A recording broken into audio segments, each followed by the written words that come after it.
My hope is that we, especially us, would never be numbered amongst those who hit that snooze button and drift off back into a spiritual slumber. There's no time.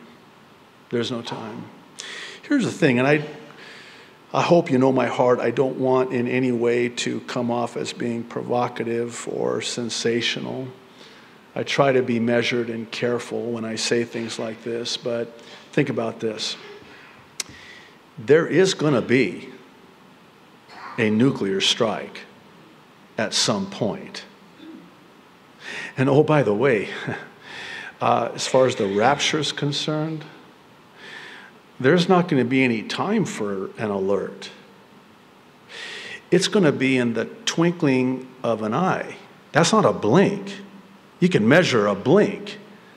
The twinkling of an eye would be better likened to a sparkle in your eye. It's almost immeasurable in terms of being a millisecond. That's how quick it's going to be. My wife told me after we learned that it was a false alarm, she said, you know, when the rapture happens, there's not going to be any such thing as an alarm. There's false alarm, schmaltz alarm. There's not going to be any alarm. It's just going to happen, and it's going to happen suddenly and instantly. Here's the thing. We're witnessing Bible prophecy beginning to come to pass right before our very eyes in real time and at breakneck speed, just as we were told. In John's Gospel, chapter 13, Jesus said, this is a paraphrase, I'm going to tell you what's going to happen before it happens, so when it happens, you will believe. In Luke's Gospel 21, verse 28, Jesus says this, when you see these things, keyword, beginning to come to pass, look up and lift up your heads, for your redemption draws nigh. Did you know that it's believed that well nigh 1/3 of the Bible is prophecy? Did you know that? Replete throughout Scripture, we are told exactly with great detail about what's going to happen.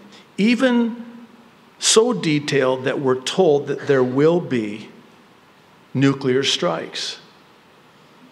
In other words, there's going to be nuclear weapons. And when you take everything that is happening in the world today and you look at it through the lens of Scripture prophetically, the conclusion has to be that we are living in the last moments of world history as we know it. But here's the problem. Nobody really seems to be paying any attention.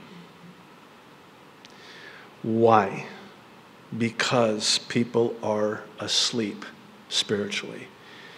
You know, when you're sleeping, you're unaware of what's going on around you.